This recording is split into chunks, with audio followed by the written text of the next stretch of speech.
அம்பாள் குடியிருக்கக்கூடிய இந்த புண்ணிய சத்திரத்திலே நல்லவர்கள் வாழ வேண்டும் என்பதற்காக இறைவன் கொடுத்த அதிகாரத்தை பார்க்கின்ற பொழுது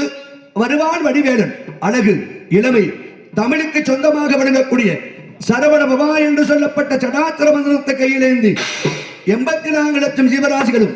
வாழ வேண்டும் என்பதற்காக நம்மளையெல்லாம் காத்து ரசிக்கின்றானே அழகன் குகன் சரவணப்பவன் என்று சொல்லப்பட்ட தமிழ் கடவுள் அனுகிரகத்தினாலே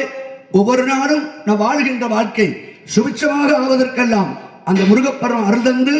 ரட்சிக்கக்கூடிய காலகட்டம் இருந்தாலும் இச்சாசக்தி கிரியாசக்தி ஞானாசக்தி என்று சொல்லப்பட்ட அலைமகள் கலைமகள் மலைமகள் 1008 தெய்வம் இருந்தாலும் உலகத்தை படைத்து ரட்சிக்காலே அந்த ஆதிபராசக்தி கமதி முத்துமாரியுடைய அருளை பெற்று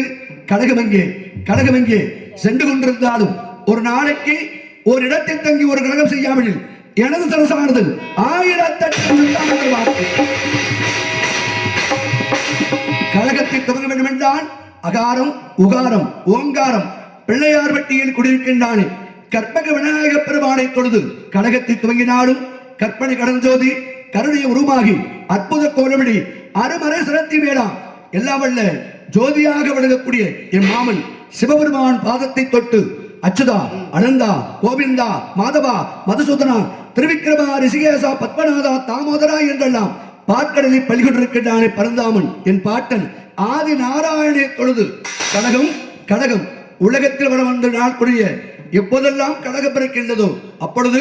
நல்லவன் வாழ வைப்பான் கெட்டவன் அழிப்பான் என்ற உலகத்தின் தத்துவத்தை பொறுத்து இந்த இடத்திலே நற்கழகத்தை துவங்க வேண்டும். நற்கழகத்தை துவங்க முன்பாக தாயை கருமாறியை கொடுத்து கழகத்தை செய்யலாம். நம நாராயண பகவான்.